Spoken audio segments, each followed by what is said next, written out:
So here we have the Hyundai Tucson automatic on a 68 plate. I'm going to start off by showing you around the outside of the car, and then we'll hop in and run through some controls on the inside. But from the outside you can see it's a 5-door car with alloy wheels and tinted windows. Let's start off inside the boot and then work our way around the rest of the car from there. So as we approach the boot, you'll see we have reversing sensors, plenty of boot space as well, along with that 60/40 split folding rear seat, and then underneath this tray section a full-size alloy spare wheel. Okay, so we're just going to work our way back round to the front of the car and then we'll hop in and run through some controls on the inside. But now that we've done a full circle of it, you can see not only is it in great condition the whole way around, but it's a wonderful looking car as well. Just briefly before we climb in, I think it's well worth seeing the interior from this exterior point of view. There's plenty to run through on the dashboard, so let's hop in and we'll do that now.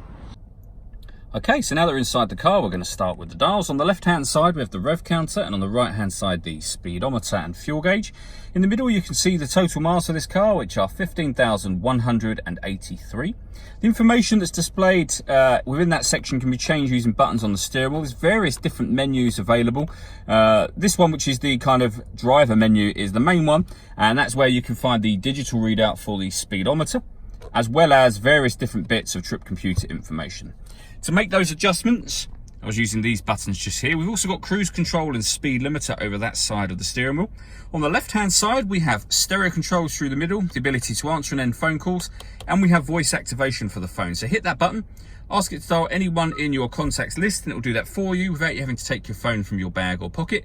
That is, of course, once you paired the phone up, and that is done on the touchscreen in the center just here. You can hit the all menus button, and then phone, and follow the instructions on screen from there. You'll see just from looking at the screen that this car has got Android Auto and Apple CarPlay, so you can connect up your phone that way. We've also got satellite navigation. There's a full video showing how that works on both our website and our Facebook page. When it comes to listening to music, firstly you have the radio. We've got DAB, FM and AM, as you can see up here, and if you're listening to your own music you can do. Nothing is inserted or connected at the moment, but you've got Android Auto and Apple CarPlay, as we know.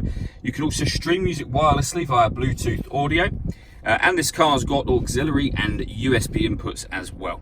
On top of all of that, we have a full colour reversing camera with guidelines showing you what direction the car is headed in relation to the image that you see on the screen.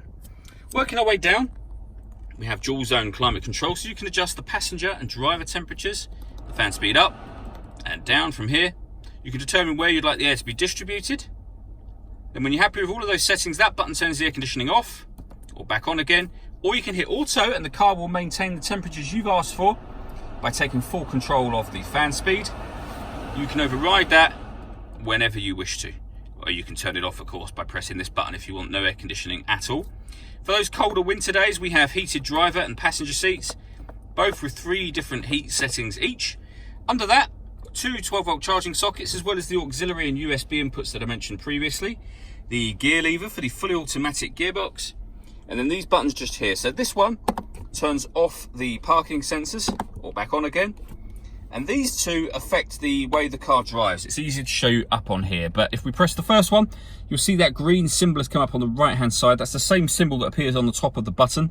That's to say that we have turned on downhill brake control for this car. So if you know you're going to take the car off road, hit that button first, and that's turned back off again. And the one above will put the steering in sport mode or normal, and you can see the orange will come up to let you know that it's in sport. Nothing at all will let you know that it's in normal. All that leaves me to say is thank you for taking the time to watch this video. If you'd like to come and see the car in person and have a test drive, please feel free to call any of our MJA sites. We'd love to hear from you soon.